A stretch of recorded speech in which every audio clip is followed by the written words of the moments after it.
good is your last choice. 2-4 hours to deliver your reward. When you open your eyes in the morning and you see the sun shining, go on and tell yourself it's gonna be a brighter day. A brighter day. Yes, it is. It's gonna be a brighter day. A brighter day. Yeah, yeah. It's gonna be a brighter day. Yes, it is. It's gonna be a Welcome back to Family Fortune. I am your hostess with the mostest, and this is my dad. Sherman Singleton Sr. And you guys, oh my gosh, as we bring season 1 to a close, because this has just been so amazing. Thank you all so much for hanging in there with us. This episode is called Back to the Future because, you know, my dad's time running hard was cut short by tragic events. You know, and so now that he is home after 32 years, there's so much more work to do. Dad, I know you said you had to slow down because you was trying to do 32 years, make up for 32 years in 1 year. But I told him we don't have to do it in 1 year. We can definitely do it in 5. But this episode is just kind of to highlight what's next. So are there specific questions or... Like with me, I love my job. I love the job that I have. And of course, the scrap metal thing is wonderful. Tell us about the scrap metal thing. You keep saying the scrap metal thing. What's that? Well, I've been following the industry of scrap metal, recycling, iron for the last 15 years. And so when I got out, that's what I got into. And we did it with the slide trucks, the rollbacks, they would call them. I guess the professional name. And of course, the towing is involved. So we would come around, pick up the cars. Usually, they tell you just come get the car. Every now and then we'll give them like $100 for the car as an incentive to give us the car. Okay. And so we'll take it straight to the scrap metal company and you get $400 or $500. So where the problem at? Right. So it's really the new drug game. Okay. Because all day long you get cars. As hard as you want to work, that's how many cars you're going to get. But I heard y'all take cars, boats. Yeah, all depends on the type of boat. If it's an aluminum boat or something, okay. You don't want the fiberglass. They're not recycling that. Well, aren't some cars fiberglass? Or are they all the ones you got are just? No, well, they're gonna have metal somewhere on them. Okay, got it. Yeah. So, probably some type of Corvette. I don't know if the new Corvettes are, but a lot of the old Corvettes are fiberglass. You hit them, you see all that splinters and everything. It be stuck together. I mean, it doesn't fly everywhere, but it's still fiberglass. But yeah, it's still way a ton in something in the other metals. So tell me how you got this idea, because you always on Chat GPT. Well, what's happening with that is this family, middle, they had middle steel. I'm like, geez, because he gave his daughter a $50 million wedding. I'm like, God damn, they rich as a Yeah. And so... going and following them footsteps. I'm telling you, $50 million for the wedding. So I'm like, what the hell are they doing? So it's middle steel. Okay. So that's when I got interested. I'm like, damn. And I seen the Mercuric rise. That's how they're out there. They're in India, but they blew up. Okay. And so I'm like, damn, what they doing? I saw how he started. I said, oh, okay, I don't want to change the wheel or reinvent the wheel. Yeah, I just want to do what he did, like 10% of that or something, you know. That's what I say all the time. Success leaves clues, and you ain't gotta. Yeah, so I've been following it ever since. I've been subscribing to everybody I can. I wrote all the industries, get all the newspapers while incarcerated, and so when I got out, I just kept on with that plan. I always wanted to go with that. There's a lot of other things people was trying to get me into, but I'm like, no, this is what I'm doing. Yeah. So when the opportunity came to be reentry services coordinator, I just had to do it because they had helped me with so much, getting me out and everything. Yeah, they've done a wonderful job. I really love what they're doing. I got a lot of people I care about that they're helping. I want to be in that. I want to be in that vein with helping people, doing something great with your life, something, you know, where people don't have to lie about you when you're dead. Yeah. But he was a good man. I can't stand that. I know, we ain't going there. They did that at Papa's funeral this past April. I was so mad. Don't start. I was just like, get up there hollering and screaming. He was not all that what y'all saying. You got to go looking at, what are they talking about? I don't know one person that's going to really look at the obituary like, stop lying. I don't like when we be lying on you because you know he was terrible. Okay, so as far as like rehabilitation and personal growth, where are you at? Right now, I'm definitely always seeking knowledge. I've seen three courses that I want to take. One is the Chat GPT. It's kind of like at Harvard, and I believe it's free. Harvard's doing a lot of stuff. Ever since they took Yeah. away this, you don't need a degree. They would do that after I got mine. You don't need a degree to do nothing now. You could walk off the street and go take a free course with Harvard online. And Y'all so gotta yeah, do that. so I definitely want that under my belt. I'm gonna forever pursue those things, knowledge and the certificates and everything. But yeah, so I definitely want to teach also because I believe I have a lot to offer kids, the at-risk youth. Yeah, I definitely want to talk to them as much as possible. I want to do something online where they can go to it if they're gonna go. I mean, you're so smart. You don't even have to just stick to that demographic. And I know that's who we're passionate about. But I know on one of the episodes you asked me about how people view me after they find out that I grew up kind of like, didn't have you. You weren't down. My mom was had an addiction. So sometimes they'll find out and they'll just be like, oh my God, I can't believe that. But with you, how do they're always shocked. I know they are because you're so articulate and you're so business minded. Like nobody would ever know you spent the last 3 decades plus. Yeah, I know. I get that a lot when they do find out. Like a lot of settings I be in, and it has nothing to do with, I guess, guys that have come home, right? And so I go to because I get invited to everything, and when I go, you hear all the conversations and stuff, and they're very shocked every time they find out.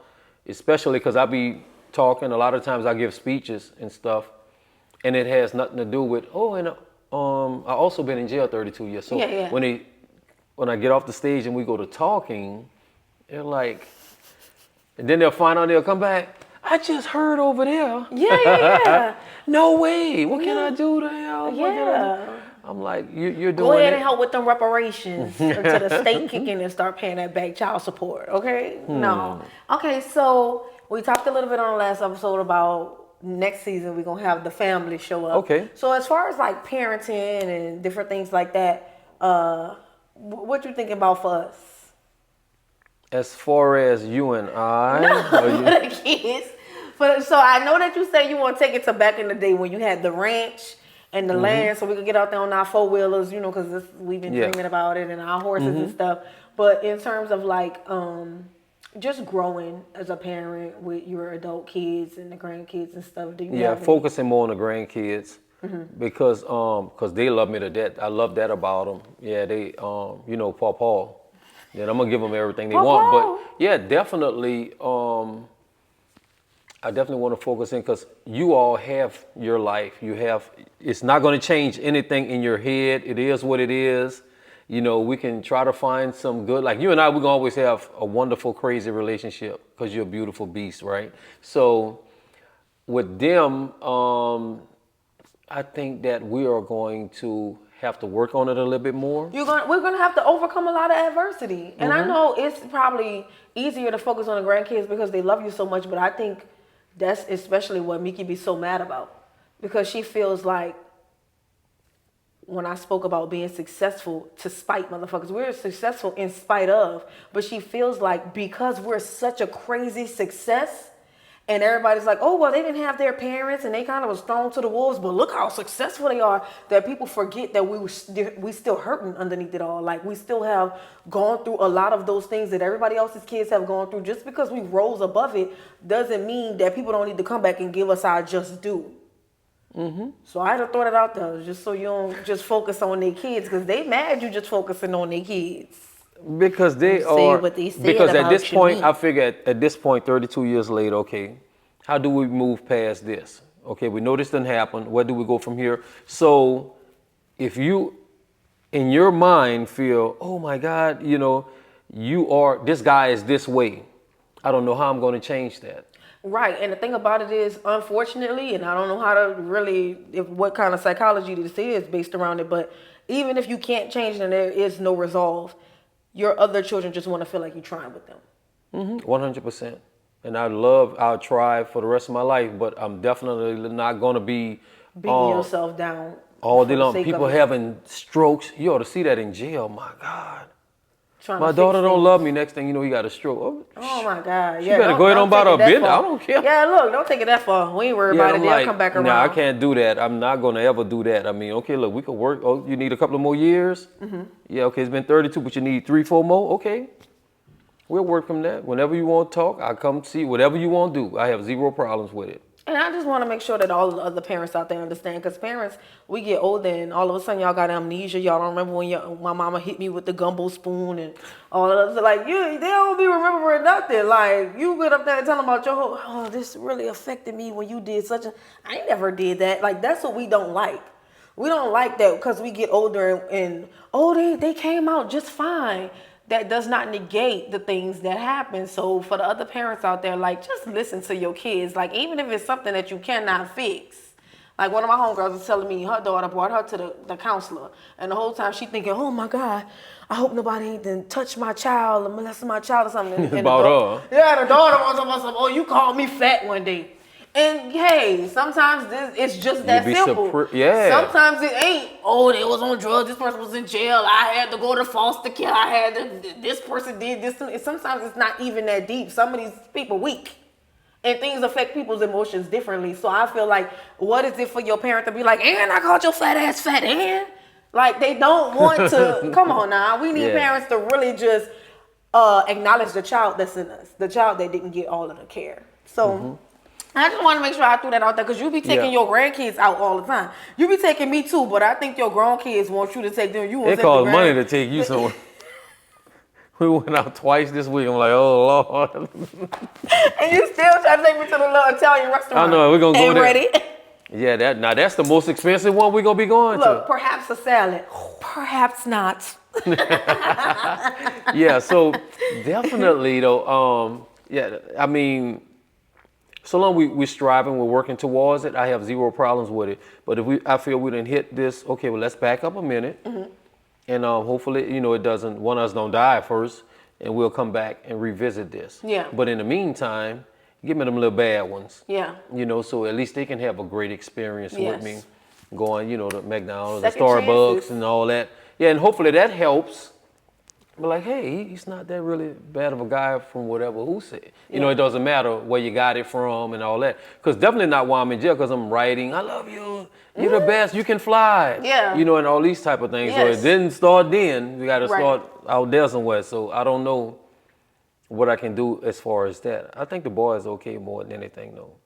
They have little issues that I feel haven't came out yet.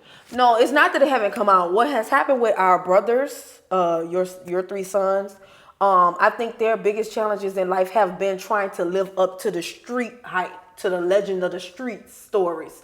And so I kind of have seen them dibble and dabble in the streets and go the wrong way and end up, locked up here and there and stuff like that. Still fighting to keep that name alive that you don't even want to be associated with anymore. Mm-hmm. And I'm sure that it's a lot of people's kids going through that. Like, oh, your daddy was this or your mama was that. So now you're trying to keep up with that, and they really shouldn't even been associated with it at all from the first place. And so I want to encourage those kids to go ahead and find your own way. I don't care if you got your daddy name. I got 2 brothers with his name. The women wasn't playing. I don't care what you name your son. My son gonna be his daddy name too. So it's like, I don't know. I think that has mainly been it. And then how we talk about with the single moms. And off camera when we was talking to Rodney about how the single moms, they ain't got no daddy there, so they make the son like their husband or like the king of the house. Like, first of all, when it comes down to king of the household, everything like that, even in royal families and cultures with hierarchy, you don't just become no king because you're born no man. You don't just become they have rites to passage. They have all kind of things you have to grow through and you have to learn. You have to be able to stand up for times of war and negotiate peace. You have to be able to come in of times of famine and abundance and be able to feed the people in the town. Like, they just out here like, oh, you was born a male, so you the king. No, I'm the king. You feel what I'm saying? Yeah. I used to say sometimes, and no disrespect to my brothers, but it was disrespect at the time, was that I'm my daddy only son. And I used to say that. That sounds disrespectful. I'm sorry, you guys, because it was just me on my cocky shit. I'm my daddy only son, being that like I'm mostly like him, and I'm going to take this shit over. I don't got to sell drugs, do none of that. I'm about to show y'all what up. You want to see what a real boss look like? Like, that's the type of energy that I was on, you know what I'm saying? Because they make it like you got to be a man or you got to be somebody's son to do great or to be king. No. The queendom still reigns, you know? So those are the issues that I feel like our brothers battle with, because they turn up and they take care of their kids. It's just the mental and who they are. They're still trying to figure out who they are in accordance to a person. You ain't even that person no more. So I think you really gonna have to tap in with them like how grandpa used to tap in with you. Yeah, no, and that's crazy. That lifestyle, even gangsters don't want to be gangsters no more. No, for real. You know, we retiring this because there's Yeah. so many other things and the opportunities are there.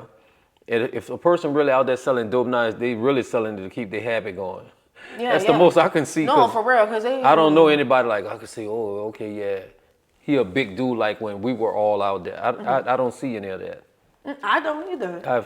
Yeah, and that's I've crazy. been seeing it dwindling down for a very long time. I don't even know how the profession is surviving. I mean, because the addicts got to get their fix. So I guess that's how it's surviving. Okay? So learning from past mistakes and different things like that. You want to tell us a few things you have learned? Oh, yeah, you got to do the right thing under all circumstances. I tell people that all like, the time. I'll be right 85% of the time. I could go ahead and slack today. I'm telling you, you're That'll not be going to the go day. wrong. You're not going to go wrong doing right. I can tell you that. So, yeah, you really have to think things through. I mean, that hot-headedness will get you every time. He always tell me yeah, that. yeah, somebody walk in here and slap you, you won't kill him, okay, but that's a life sentence. You know what I'm saying? You got to, and like I talk to guys like, well, what in a scenario where a dude done rape your daughter? I'm gonna kill him. That's what they saying. I'm gonna kill him. Okay, well, who gonna kill the other dude that rape her? Yeah. And when you think about it, who gonna protect? I'm just saying, who gonna protect of her course. from then on? You know, I know what you mean because Yeah. you tell me all the time about my attitude. Oh, you be quick to try to kill ants with a sledgehammer. And I'm just like, they gotta go. I'm not really, messed up on the method. What I'm supposed to just go get my spray? But I keep my mace on me. And also, you used to give me so many different tips about my attitude and stuff. And so what you're saying about killing people and stuff, and this is rude, this is kind of disrespectful, but Okay. I tell myself all the time, imagine you went to jail for the rest of your life for killing a roach. Because low key, that's what's happening. Like sometimes, okay, good people get, good die young or whatever like that. But when you're out here and you doing this self-defense or y'all in the streets and this person got a problem, you about to go spend the rest of your life in jail for killing a roach.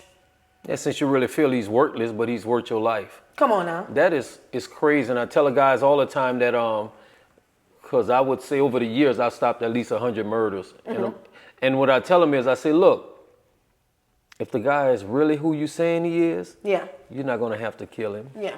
And I swear to you, within the week, every time I ever told somebody that the dude was dead, somebody else gonna kill him. Yeah. If you really want him dead that bad, he got some other people want him really dead that bad. Yeah. You leave him alone. Don't put yourself in that position where now you facing a life sentence or retaliation from his brother, his mama, grandma, whoever. Man, what? Because what's the saying? Spilled blood never dries. Yeah, It you never got to dries. definitely. Somebody is coming it's behind crazy. him with that. Yeah, so it's a lot of things, and that's what you're gonna have to do though. See, them attitudes, we're gonna have to change them. We got to change them, and it's gonna take a lot to do it, because we have all these things. We're listening to "Ball Till You Fall," and of course, "Stop Snitching," and all these other things that they come up with. Well, who's really starting all this stuff? You don't know the origin of it or anything. Right, You right. just going with it. Hey, what the hell? Yeah, no. Why you can't do that for good shit? Look, because I love me some Kevin Gates, but every time he be like, I die about it, I be like, not me. But we gonna go to the next song, look a process too. Okay, like I'm not saying all of that, because life and death is in the power of the tongue. Like, okay, I'm a ball. Yeah, and then Ball whether out he's on gonna them. do it or not, other guys are mimicking that, and they Definitely. serious about it, because Yeah. he ain't got nothing He to live in for. his house. He yeah. in his house with acreage and kids Yeah, and all that serious stuff. acreage. But you outside in the streets, and because we from New Orleans, everything is on GP. Everything about general principles and general purpose. Like, you ready to die behind your respect. That is crazy. That's go home. disrespectful. You got to go home, man. You got to make it home tonight. No, I'm telling you, like, okay, so when the young man Young Greatness got killed out here. I saw one of our mutual friends online tell me something. Okay, so what you supposed to do? You a grown man and another grown man telling you don't come around here no more because I'm gonna do something to you. You show up again at the Waffle House over there on Gentile or on Franklin or whatever. I ain't going to Waffle House no more. Right, I said I'm just not gonna go back over there. If they told me if they see me at the Waffle House again that over there that they gonna do something to me, I'm just not gonna go. I'm not going. They want to be like, oh yeah, whatever. But you the type of person, you're not even paying attention. You doing all this for clout. You doing all this. Oh, nigga said they gonna do something to me. Look, And I don't know if they bluffing, and I'm not trying to see if they bluffing. And that's just being caught up because I done been in situations like that, and like dudes will call, nigga, I'm gonna kill you when I catch you. All right, where you at? I'm gonna come over there right now. You know gonna what catch I'm me right saying? now? Yes. So I was supposed to meet this guy. Well, it was him on St. Anthony. I know y'all wasn't. I know y'all wasn't about to do it. Yeah. So look, I go around there with my stupid self. I might have 10 people waiting, right? I'll go around. I'm standing outside the car with the pistol, right? A little 6-shot. Yeah. Where this nigga at? I'm talking about I went straight there. I'm like 2 minutes away. I'm like, all right, I'm on my way. Yeah. That's crazy. Golf it is. complex and Yeah. everything. So I know what the little guys are. But you got to survive the madness. You're going to have to survive it. You know, you're going to have, you got to give these guys a chance to evolve. And these are some great people that are dying young. Oh, yeah. Whether they know it or not. They said all the time, like, You know. if Malcolm X would have died when he was young, he would have never become that. He would have just been like, a bootleg. What was he doing? Like, scamming, like, the fraud, little like pimping thing, pickpocketing pimping red or cards. something. Yeah, red.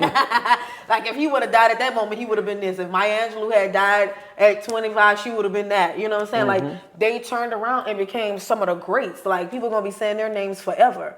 But had they died young, somebody done something to them for the sake of the point where they were in their lives at that time, we would have never seen anything, the manifestation of the greatness that they were. They have come to be. Especially when you look at the numbers of, like, let's say there's 300 murders this year in New Orleans alone. So, I mean, you saying in that bunch we didn't have nothing good was going to turn out with those 300 guys? You I got to believe be over crazy. half of them. I believe over Yes, half of them. indeed. Them some bad boys in that bunch. Yeah. What? I mean, because if you are good at running the streets, taking over a city, doing all that, you could definitely go to the top. You could be president of somebody. You could be president of a Fortune 500 company. You could go take it to the top in politics of the United States if you could do that. They don't even be realizing the different type of skills that that you have to possess to be able to survive this street life. And how you can turn around and make millions. That drive is unbelievable. You put that drive anywhere else. Man, some of them bums, these dudes get up, they ain't got to even have nothing to sell. They get up at 7, 8 o'clock in the morning, if not earlier, and just go sit out on the block. You definitely could have been making some bread. I don't even want to get up that early to go do anything. Yeah, and they diligent too. They like clockwork. I mean, it's just crazy. I was looking at the guys yesterday with the sign. Yeah. And the other one, he danced like Michael Jackson. I don't know if you seen him. He just be at the red light. He danced like Mike. The whole time you pass there, he dancing. I mean, 5-10 hours a day. Child, please. Man, you could be working. And guess what? And they are working. Them panhandlers be making all kind of money. Yeah, I didn't know they was making that kind of money. I give him $5. I'm like, yeah, man. Like, yeah, come on now. Shouts out to Sassy Fries. So look, the crazy part, look, the other one that he didn't have legs, he died. Yeah. They found $98,500 on him, and he was sleeping outside like on Canal Street. No, that's definitely a mental health issue like you had because 100 half racks of them around. people just dealing with that kind of stuff. Yeah. They be having money. Some of them be having houses. They get they once a month check and all that. That's why we want to give them no money because, baby, you getting that free money. I ain't getting nothing free. I got to work for every last thing I got. And y'all out here just begging. But I ain't mad at you because I can't beg. Like, I'm a person that got to go get it, right? So Definitely. I just wanted to ask you, I know that we talked about in jail, you got your theology degree. You also used to sew quilts. Did you ever have to make the license plates and stuff? How they say they be making that? No. Those jobs were they were already taken when I got there. So I was doing when I first got there. I did the field thing because I was so young. Well, I've never been to jail before, so because you could be young and have been all the LTI and all that, so they'll send you straight down the walk. Yeah. So I went to the blocks for about 3 months, which is worse than going straight down the walk because you're in a cell jammed up with a guy because there's 2 people in the cell. So if he on some real bad stuff in his head, you subjected to that. Yeah, and right, he got right, a right. master's degree, and he probably been there 20 years Right, in a right, cell right, waiting right. to see who new coming. Right. So so if you're not gonna hurt him in that cell, he's gonna take advantage of you, whatever the way is he's trying, Right. whatever his profession is with that, right?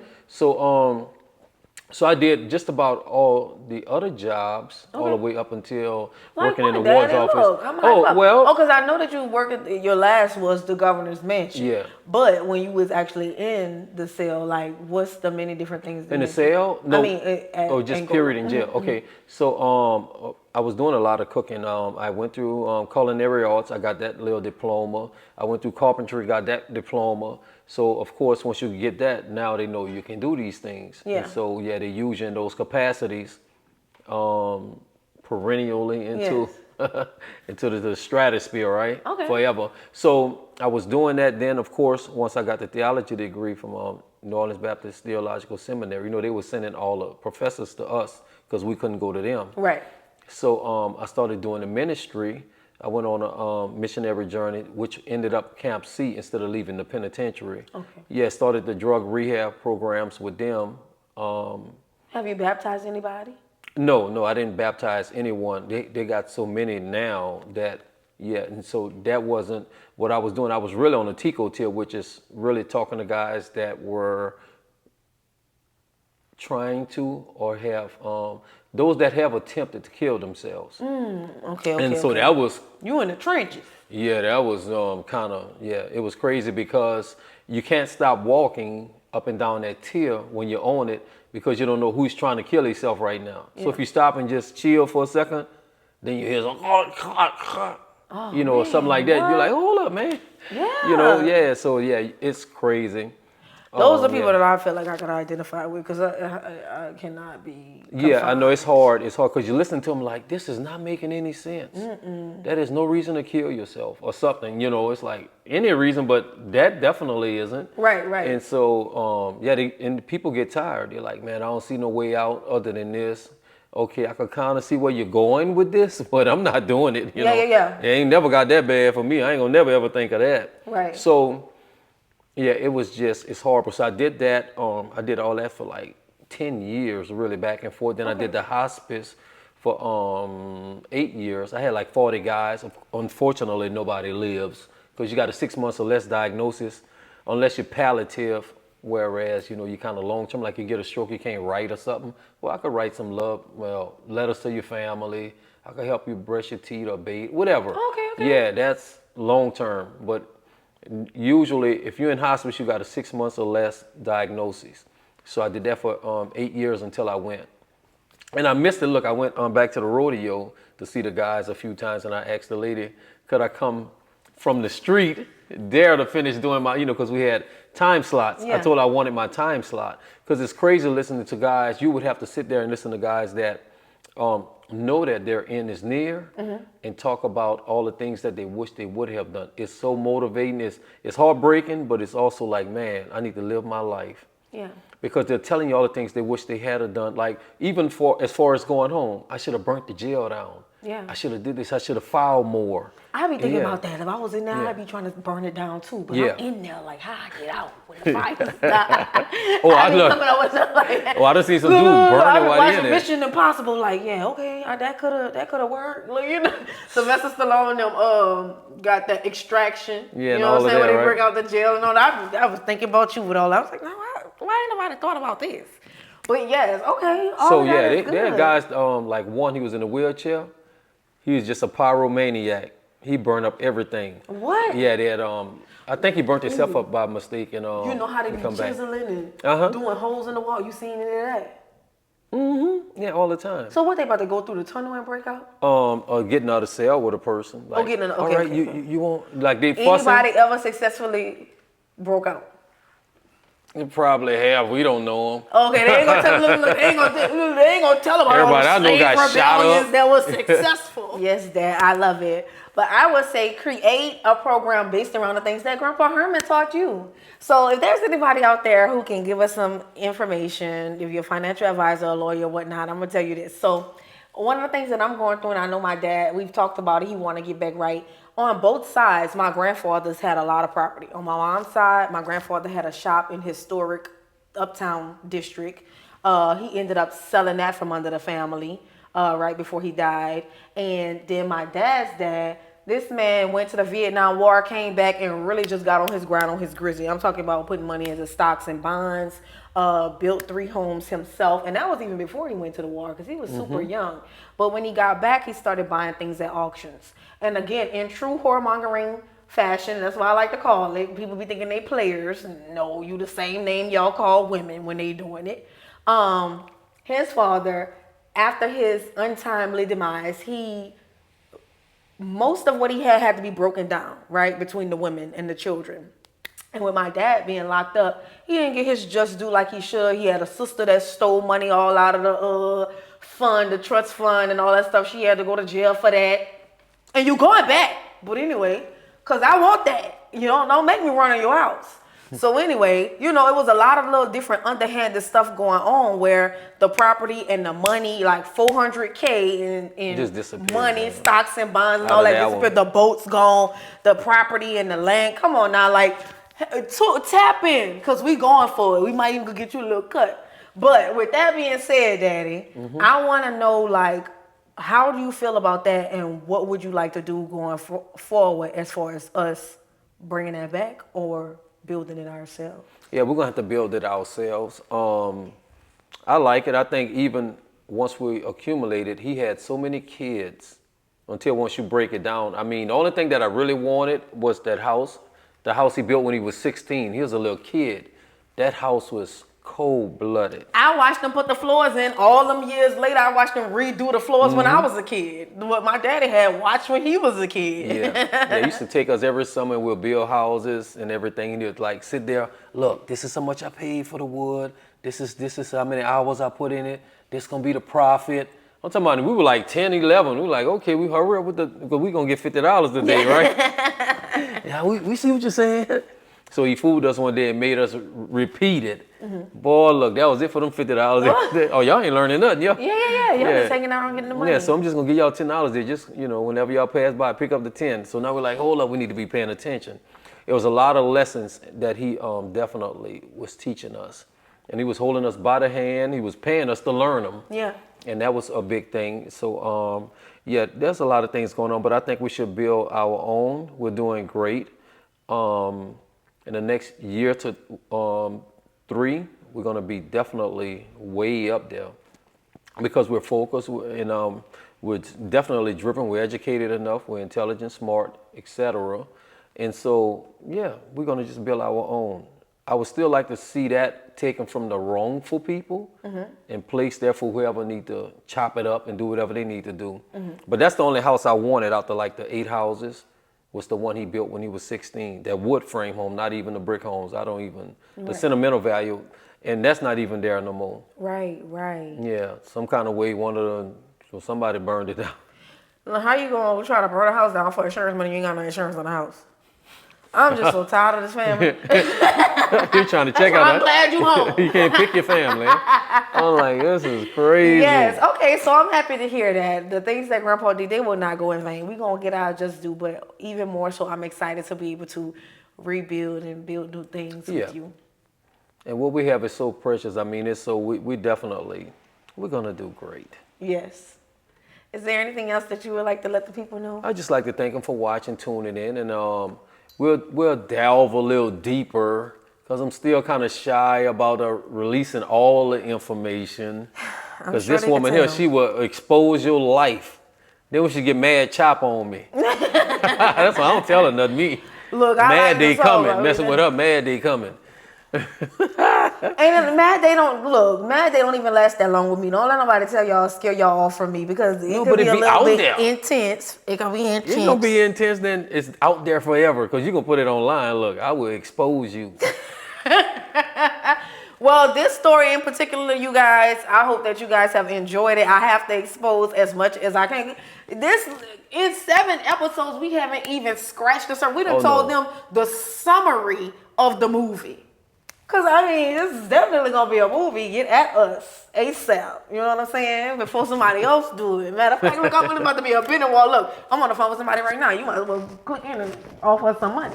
But I just feel as though, yes, I thank you. I appreciate you being so open and honest and getting out here and kind of like talking about the things that you have gone through, family wise, in and out of prison, career wise. Like, this is just offered up so much insight, and I pray that those people who really need it will find it, and that families that are going through the things that we have once gone through will look at us as a beacon of hope, you know, a light at the end of the tunnel, because a lot of your family members will come home, and a lot of you have already lost family members either to the streets or to prison, and we just want to say that our heart goes out to you, and we are standing with your family. Thank you guys so much. Even when it's not related to money and property, just the values and the love that you guys have, that is your family fortune. Thank you so much. I am your hostess with the mostest, Nani B. McKinney, and this is the man, the myth, the legend, my father, Sherman Singleton Sr. Thank you all for watching. Till next time. Season 2 gonna be popping.